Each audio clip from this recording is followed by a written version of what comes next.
Greetings, greetings, greetings. It's fixed blade time again at OG Blade Reviews. Thanks for coming. Wow. Another fixed blade, another beauty, another practically heirloom quality fixed blade from North Mountain Blade. And this was my own purchase. But I want to thank Shane and the folks out at North Mountain Blade for all their assistance and help in providing these to me and getting them here quickly. This is my third fixed blade from North Mountain Blade, and I'll show you the previous two a little later in this video for a compare. Wow. Well, this is a design by Hiroshii Suzuki. There's a long history, and I'll make sure you've got the link. Long history with Hiroshii Suzuki and many other Japanese bladesmiths who studied in the 70s and 80s under Bob Loveless, no less than the legendary Bob Loveless, who pretty much invented this design. He made a sub-hilt fighter. He made this fighter. This is Hiroshii Suzuki's tribute knife to Bob Trezuola for North Mountain Blade. He's made others. And it is in this clip point hollow ground fighter that we've come to associate with Bob Loveless for those that have studied Bob Loveless and know a little bit about the design. So not unlike all the rest of the fixed blades that I got from North Mountain Blade, this comes with an excellent, excellent Kydex sheath, thick Kydex, perfectly molded. This one happens to be in the carbon fiber surface treatment. We've seen that with other makers, and you can specify it for some knives when you order them.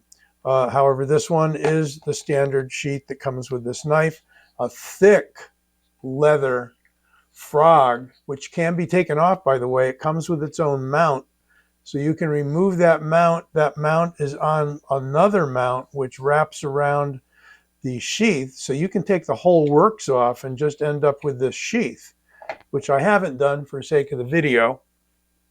But let's take a look at the knife. I'll put the sheath aside for a moment. And again, what we've got is a hollow ground blade. I think you can see that. There you go. Hollow ground blade of San Mai, not SLD Magic this time, but a laminate of SKD-11, a very tough and hard steel. The core on these is 61 HRC, according to North Mountain. It is a high hand polished blade. Here you can pretty much see, let's see if I can get the light right. There we go. We can see it on the handle. It's actually tough to see. Thought it'd be a little bit easier. There you go. Tough getting the lighting right to see it, but there's the core. Okay, so you can see the thickness of the core in relation to the skins. Now, I'm not sure what the skins are, but they do provide stain resistance. So they're probably like a VG10, something along those lines. There you can pretty carefully, I should say pretty clearly see the core and the very sharp center of the blade. This particular one came through sharp, but not, anything to write home about, so to speak, but a very precise bevel, even all the way up. And if you're asking if this is sharpened, no, it is not sharpened. You can sharpen it. I think it's just about perfect for sharpening that top edge yourself, should you want to. But here's the deal. And the reason I wouldn't personally sharpen it is that I think you'd lose too much material near the point, and you would have a point that's a little bit frail as it stands. See if I can get something black underneath this. All right, here's a piece of foam. Put that underneath it. Yeah, there we go. So you still can't see it. Well, you can and you can't. You can see the flat on top. I wouldn't want to make that too much thinner, really. I don't like knives, and I do have a few of them being custom, where the knife is gorgeous, beautiful, the grinds are perfect, except you get out to the point and it's like, oh man, one little wrong turn and that's going to snap right off. This tends to pick up some brown oil. It's not stained or anything yet. I haven't been careful about handling it so that I can show it off to you nicely on this video. But we're going to get a few measurements on it and then chat some more and then show you some more North Mountain knives. But, oh yeah, I will show you at this point, tapered tang. Look at that. That is something that used to be on most custom knives of this size way back when. And I'm going to call this semi-custom. A lot of the work is done by hand. Probably it's blanked out. And I'm not sure about the grinding. The grinding's perfect. It could be Mr. Suzuki himself, but for an MSRP of $300, I'm wondering. I'm wondering. But anyway, that helps achieve a perfect balance. Look at that. Right where the forefinger goes, that's where the balance is. And that is achieved. I have not taken these off, and I don't think I'm going to or be able to because we've got two brass pins up front here. Probably to keep any warpage down on the beautiful carbon fiber handle. And that is carbon fiber, not G10. That's another really high point of the knife. And the beautiful way you can see the layers through the handle sculpting. Really, really nice. All right. Let's put the ruler out here again. So if I match it up with the pommel on the 0 line, we've got 10.5 inches overall. If I tell you what we got for blade right from the handle, it is 6 inches. Sharpened edge is 5 1/4. So a substantial size knife. Definitely in the medium to large category. It's not too tall a blade, okay? So, and I will get you the metrics in a moment, guys. Just be patient. How do we want to do this? All right, well, the height of the blade is exactly 1 inch. How's that? And we reworked the whole table here the other day because my daughter was here doing a different type of tabletop photography, so I had to reconstruct everything when she was done. Doing some great work with flowers and such. All right, in inches, well, we've got some contouring on the handle, so 0.74, if we go there, if we go to that raised portion, 0.80 inches, and a substantial blade stock, 0.22. Did that say 0.23? 0.22 millimeters is almost 6 millimeters. That's a hefty blade stock. 5.7 millimeters. And kind of the normal point on the handle, 18.9 millimeters. That high spot, 20 millimeters. So, weighted the blade. And I'm not going to weigh the sheath. The sheath is the sheath. If you're worried about what it weighs on your belt with the sheath, you may be paring that down anyway. So in ounces first, because I'm there, 8.940, call it 9 ounces, okay? And then if I come back around to grams, 253.43 grams. Okay, metric folks.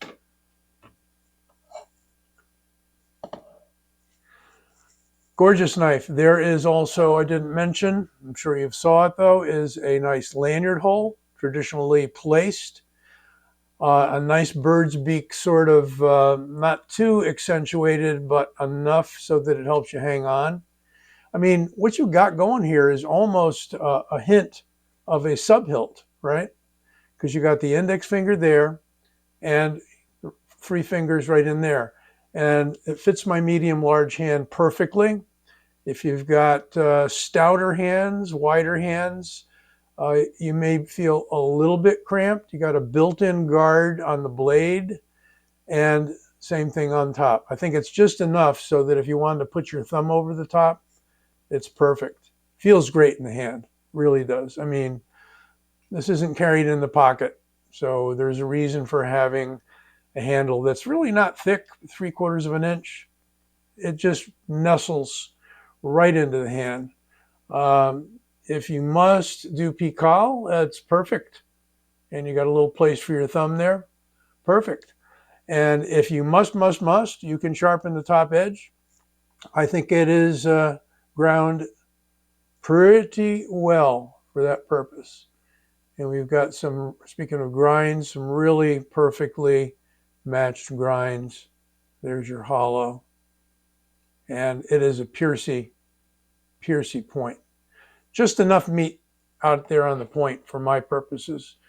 That probably won't be one I'm carrying out in the woods. I mean, this is, again, more of a showpiece. I keep saying that, but definitely a knife that you don't have to be squeamish about actually using. Now, here's a big old boy. This is the traditional Tanto. Not really traditional, you know, if you want to nitpick about it. Doesn't have the wrapped handle and so forth. No Zukamaki, but they did a great job with this stone pattern on the, I'm going to say G10 on this one. Notice the pattern, they get a hold of some beautiful materials. I mean, both their G10 and their carbon fiber are just exquisite. So plenty to hold on to here. Much bigger blade. I mean, the blade on this one, we're talking, and I'm going to have to use the measure twice here. We're talking 9.5 inches on this guy, okay? With a 5-inch handle, so you do the math. Really, again, nice sheath. Let me bring the sheath out again for this Hiroshii Suzuki. I was going to say Zukuri. That's Chinese. No, that's Japanese too.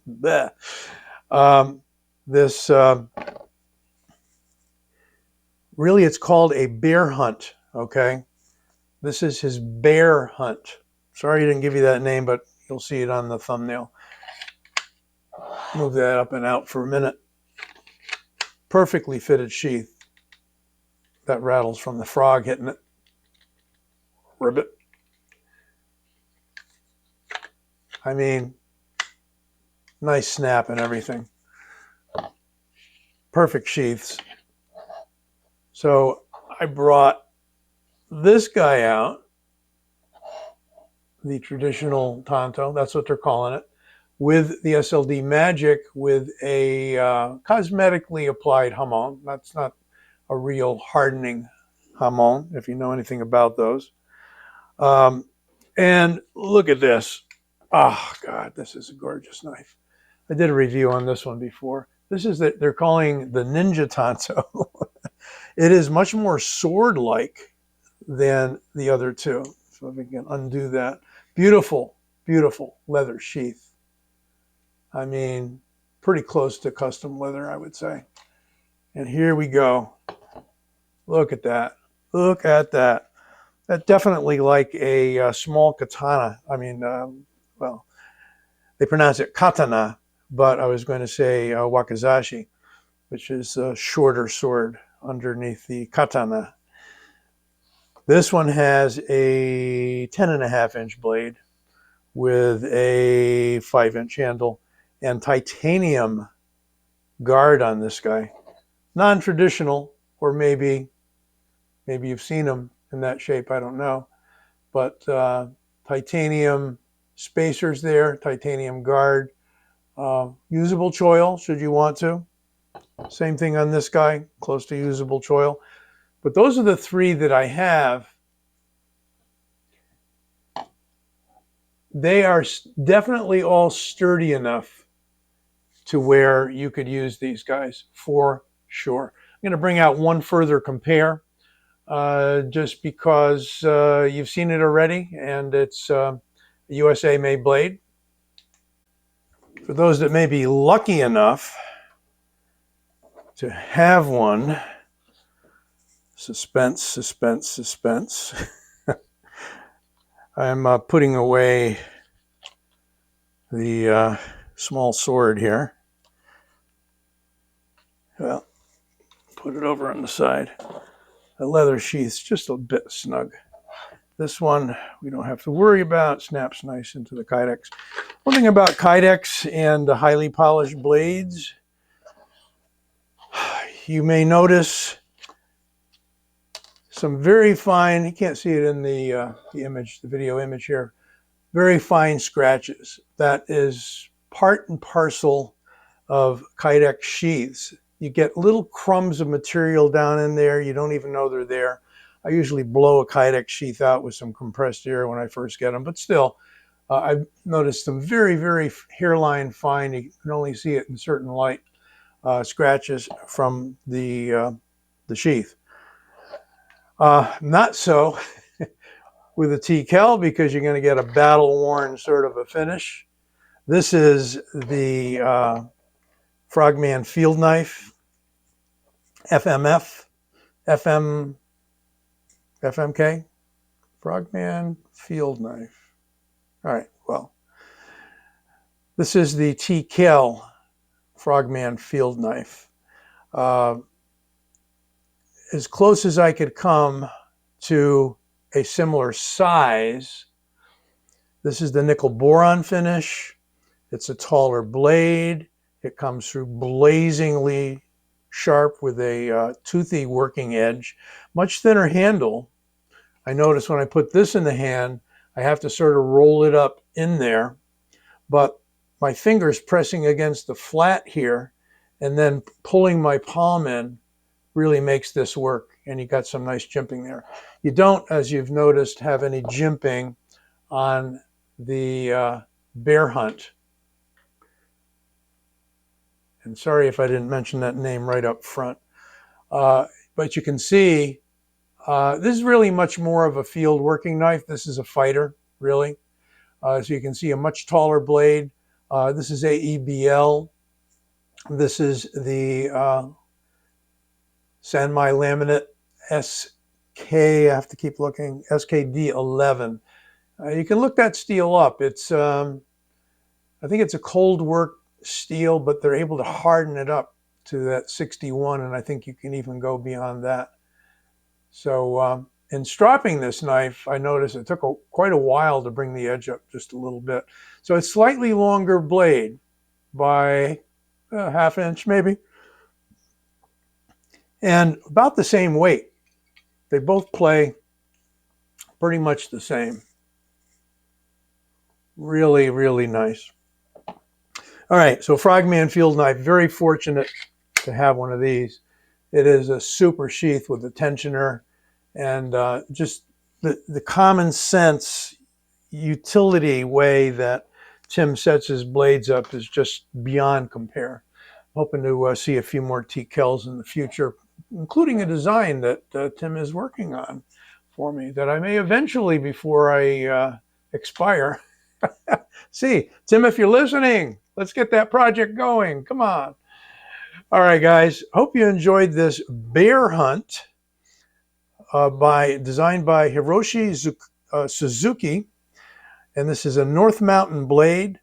Really beautifully done. If you're looking for a Loveless style fighter, this is a guy who studied under Loveless, and there's a whole camp of guys in Japan who've studied under Loveless way back when. Some of them may still be around, but he was a well-loved man with a name like Loveless. Right over here, right now, click my logo and you can subscribe to the channel. I really hope you do, and you keep coming back. Be well, take care, stay safe, and you can with a knife like that.